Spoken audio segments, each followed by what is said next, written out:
దినారములకు అమ్మి పేదలకు ఇయ్యలేదనెను. చాలు ప్రియులరా, మనకి 3వ వచనం వరకు మన ఆలోచనలో పెడదాం. యేసుక్రీస్తు ప్రభువారు తాను పొందబోతున్న, లేదంటే గనక ఆయన అనుభవించబోతున్న శ్రమలకి ఆయన సిద్ధపడి, మరి ఈ రేపటి దినం పస్కా ఈ పండుగకు, లేదంటే గనక రేపటి దినం జరుగుతున్న ఈ రోజు అంటే, లేదంటే ఇంకెలా చెప్పాలంటే గనక పస్కా పండుగకి 6 దినాల ముందే వచ్చాడు. పస్కా పండుగ అంటే ఎప్పుడంటే గనక అది వచ్చే గుడ్ ఫ్రైడే ఉంది కదా, ఫ్రైడేకి ముందు రోజు లక్షవారం రాత్రికి, అంటే ఆ రోజు నుంచి ఈ రోజు సాయంత్రం వరకు మనం చూసుకుంటే గనక 6 రోజులు లెక్క వస్తుంది.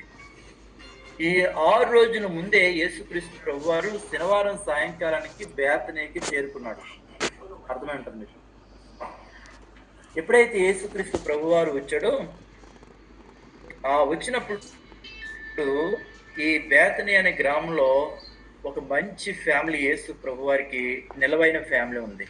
ఆ ఫ్యామిలీయే మరియా, మార్తా, లాజరు.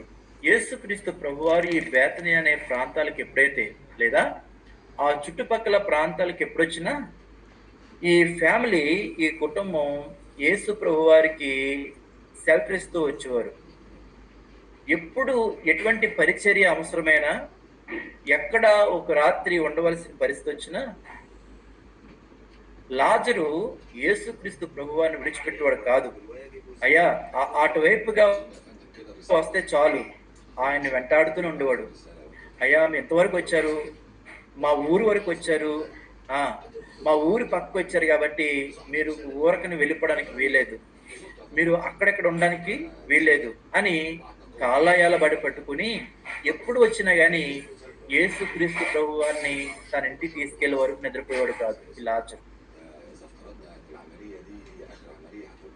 ఆ లాజరు ఇంటికే యేసుక్రీస్తు ప్రభువారిని మరి మరియా, మార్తలు, లాజరు పిలిచినట్టుగా మనం చూస్తుంటాం. మరి భోజనానికి పిలిచినప్పుడు, ఆతిథ్యం ఇవ్వడానికి పిలిచినప్పుడు యేసుక్రీస్తు ప్రభువారు కూడా ఆ ఇంటికి వెళ్ళినట్టుగా మనం చూస్తున్నాం. ప్రియులారా, ఇక్కడ ఒక మాట మనం నేర్చుకోవాలి. దేవుడు తాను పంపిన శిష్యుల గురించి కూడా ఏమంటే గనక, నేను మీలో ఈ చిన్నవారిని ఎవరైతే చేర్చుకుంటారో వారు నన్ను చేర్చుకున్నట్టుగా అన్నాడు. వారిని ప్రేమించి, దేవుని ప్రేమించి మీరు గన్నీళ్ళు చెన్నెలిస్తే గనక వీరికి వారి ప్రతిఫలం పోగొట్టుకురన్నాడు. ఈ మాటలన్నీ కూడా లాజరు, మరియా, మార్తలు నెరవేర్తిస్తున్నట్టు మనం చూస్తున్నాం. సేవకులను గౌరవించడం, సేవకులకి ఆతిథ్యం ఇవ్వడం, సేవకులు ఇంటికి వచ్చినప్పుడు, లేదంటే గనక ఆ వీధికి వచ్చినప్పుడు మనం వారికి ఇవ్వాల్సిన గౌరవం ఎంత ఉన్నతమైనదో ఇక్కడ ఈ ఫ్యామిలీని బట్టి మనం నేర్చుకుంటున్నాం. అది ఎక్కడ దేవుడు గద్దించలేదు. యేసుక్రీస్తు ప్రభువారు కూడా అలాంటి ఆతిథ్యాలని తీసుకున్నాడు. అలాంటి నమ్మకమైన గృహాలకి దర్శించాడు. అలాంటి గృహాల్లో యేసుక్రీస్తు ప్రభువారు నివసించడానికి ఇష్టపడ్డారు. సో ప్రియమైన దేవుని పిల్లారా, ఈరోజు మనం దేవుని సేవకులన్నా, దేవుని బిడ్డలన్నా మనం ఎంతగా సన్మానిస్తున్నాం, ఎంతగా గౌరవిస్తున్నాం, ఎంతగా వారికి ఆతిథ్యం ఇచ్చే విషయంలో మనం వైఖరిని కనపరుస్తున్నాం. ఆలోచించండి. ఇక్కడ మనం ఈ ఫ్యామిలీ ఆతిథ్యం ఇచ్చే కుటుంబంగా మనం చూడొచ్చు. ఈ ఆతిథ్యం యేసుక్రీస్తు ప్రభువారికి చాలా ఘనత తెచ్చింది. వీరిచ్చిన ఆతిథ్యం యేసుక్రీస్తు యొక్క భవిష్యత్తులో జరుగుతున్న ఆ యొక్క పునరుద్ధానం, లేదంటే గనక శ్రమలు, అభిషేకం, వీటన్నిటికీ ఒక ముంగుర్తుగా, యేసుక్రీస్తు ప్రభువారు పొందబోతున్న శ్రమలకు ముంగుర్తుగా మరియ చేసిన ఆ ఘనమైన కార్యాన్ని మరి యేసుక్రీస్తు ప్రభువారు ఘనపరుస్తున్నట్లుగా మనం చూస్తుంటాం. ఈ సన్నివేశం శనివారం సాయంకాల దినమందు జరిగింది. ఈరోజు మనకి శనివారం సాయంకాలమే. రేపటి దినం ఆయన బేతనీ నుంచి యెరూషలేము పట్టణానికి వెళ్తున్నప్పుడు యెరూషలేములో ఉన్న ప్రజలందరూ కూడా హోసన్నా జయం జయమని యేసు ప్రభు వారికి ఆహ్వానం పలకడం రేపటి దినం మనం చూస్తుంటాం, రేపటి దినం నేర్చుకుందాం. ఈ రోజు మట్టికి మనం నేర్చుకోవాల్సిన పాఠం అంటే ఏమండి, మంచి గౌరవం, మంచి ఆతిథ్యం, మంచి సన్మానం యేసుక్రీస్తు ప్రభుల వారికి మరి ఈ మరియా కుటుంబం, మార్తా కుటుంబం, లాజరు కుటుంబం కలిసి చేసినట్టుగా మనం చూస్తుంటాం.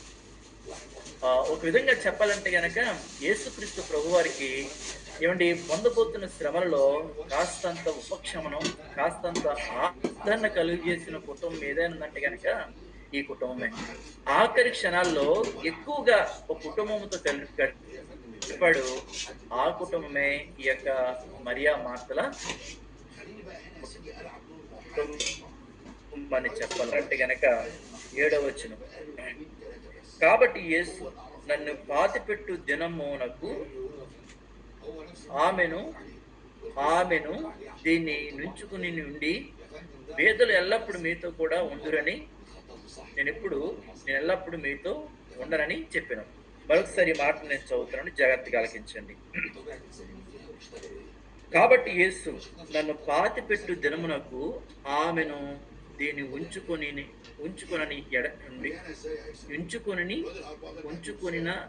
నీయుడి. ఏమని చెప్తానంటే కనుక యేసుక్రీస్తు ప్రభువారు ఈ అత్తరుని నేను స్వీకరిస్తున్నాను. ఈ అత్తరు నా యొక్క భూస్థాపనకి ముంగొర్తిగా ఉంది. ఎందుకంటే కనుక యేసుక్రీస్తు ప్రభువారిని ఆయన తీసుకెళ్లి ఆయన సిలువ వేసిన తర్వాత, ఆయన మరణించిన తర్వాత ఆయన తీసుకెళ్లి ఆ యొక్క పాతి పెడతారు. పాతి పెట్టినప్పుడు ఆయన దేహం ఏమవుతుందంటే గనక దుర్వాసన పడడానికి అవకాశాలు ఉంటాయి. ఆ కార్యం ఏమండి చనిపోయిన తర్వాత యేసుక్రీస్తు లేకపోతే గనక ఏమండి ఆవిడ వచ్చిందో లేదో తెలియదు, లేదంటే గనక ఆ అత్తరికి అంత వాల్యూ ఉండదు. కానీ యేసుక్రీస్తు ప్రభువారు బ్రతుకుండగానే ఈ పరిచర్య ఏమండి ముంగొత్తుగా భవిష్యత్తు నెరిగి మరియ చేసినట్టుగా మనం చూస్తుంటాం. అందుకని అంటున్నాడు యేసుక్రీస్తు ప్రభువారు, ఇదిగో ఆ యోధ వచ్చి ఏమంటే కనుక ఇది నమ్మేసి పేదలకు వచ్చి కదా, ఎందుకు ఇలా నేలపాలు చేసేస్తావు, అలాగా ఎలాగంటుంటే కనుక యేసు ప్రభు అంటున్నాడు, ఉన్నామండి, ఆ కార్యం చేయనమండి. అది ఎందుకంటే గనక నా యొక్క భూస్థాపనకి నిదర్శనంగా ఆమె చేసింది, ఆమె దగ్గర ఉన్నామండి అది అని యేసుక్రీస్తు యోధానికి అర్థిస్తున్నట్టుగా మనం చూడొచ్చు అనమాట. ఈ మాటలు మనం ముగించుకుందాం, ప్రార్థన చేద్దాం.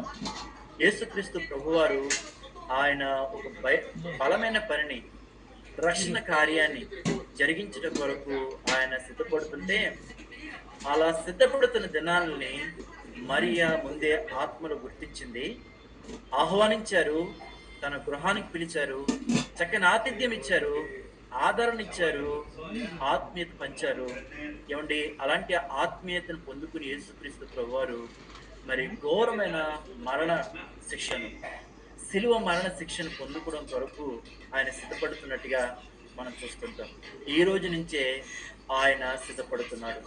యేసుక్రీస్తు ప్రభువారిని మనం జ్ఞాపకం చేసుకున్నాం, మరియా మార్తల కుటుంబాలు మనం జ్ఞాపకం చేసుకున్నాం. మరి నువ్వు జ్ఞాపకం చేసుకున్నావా? యేసుక్రీస్తు ప్రభువారు రేపటి దినం ఇలా జరగబోతుందని ముందే తెలుసుకుని ఆమె సిద్ధపడింది, అత్తరుతో సిద్ధపడింది, ఆతిథ్యంతో సిద్ధపడింది, ఆదరణతో సిద్ధపడింది, ఆత్మీయత పంచడం కోసం సిద్ధపడింది. ఈరోజు మనం రేపటి దినం కోసం నువ్వు నేను సిద్ధపడుతున్నాం. రేపటి దినం దేవుని సన్నిధిలో మనం కనబడాలి కదా, దేవుని సన్నిధికి మనందరం రావాలి కదా. మరి ఈ రోజు నుంచి మీరు సిద్ధపడుతున్నారా? రేపు ఏం కట్టుకోవాలి వస్త్రాలు, రేపేమి ఏ రీతిగా సిద్ధపడాలి, ఎన్ని గంటలకు సిద్ధపడాలి, బస్సు ఎన్ని గంటలకు వస్తుంది, ఆ సమయానికి మనం ఎక్కడ నిలబడాలి, ఈ రోజు నుంచి మీరు ప్రిపేర్ అవుతున్నారా? ఒకవేళ అలా ప్రిపేర్ అవ్వకపోతే కనుక ఈ రాత్రి ఈ మాట వినండి. మరియా మార్తలు, లాజరు ఈ కుటుంబం ఎలా సిద్ధపడిందో మీరు జ్ఞాపకించుకోండి. అత్తరుతో సిద్ధపడ్డారు, ఆదరణతో సిద్ధపడ్డారు, ఏమండి ఆతిథ్యంతో సిద్ధపడ్డారు, ఆత్మీయత బంధాన్ని పంచుతూ సిద్ధపడ్డారు. సిద్ధపడి ఆయన్ని సిలువ మరణం కొరకు సిద్ధపరుస్తున్నట్టుగా మనం చూస్తుంటాం. మనం సిద్ధపడదాం.